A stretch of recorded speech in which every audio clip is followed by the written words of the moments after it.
Righty then. Successful Indie Author 5-Minute Focus, episode 864, Creative Genius. Stan was doing a little creating earlier. He was doing some barking in his sleep, but once I start talking, he wakes up, but just enough. Anyway, creative genius. Who'd have ever thought I would have been an artist? Not me. Definitely not me. I don't look at writing as being an artist. However, it is. You're creating entertainment. You're creating visuals for people to expand in their imaginations.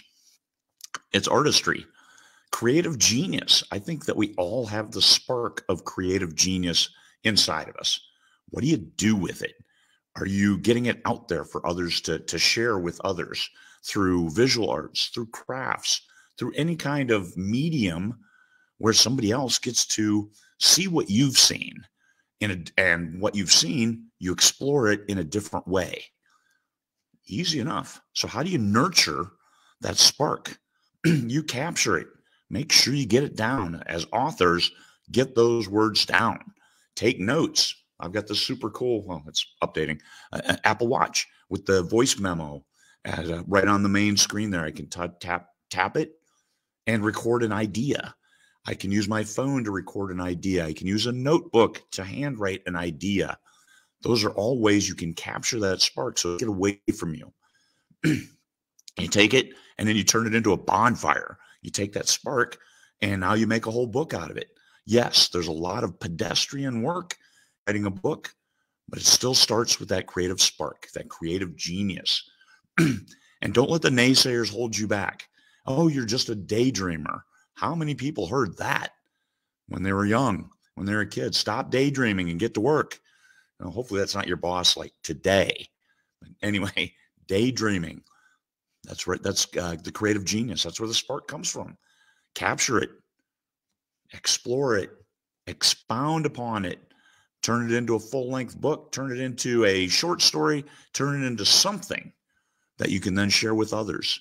That's the creative genius. That's the creative genius coupled with that little bit of business sense. And all of a sudden, you're an entrepreneur. You're making money off your words, and you should. Your words have value. So trust the people who help you hone those ideas. Is when you're thinking about your first book, you're thinking all these ideas from your whole life. And people have a tendency to put all of them in one story. Don't do that. Focus it. Take this bonfire and narrow it until it's a laser beam. And that's what you put into that first book. Laser beam. Stay on track with that, with the main story. And then take all of these megajoules of energy you have, focus them, and turn it into a business.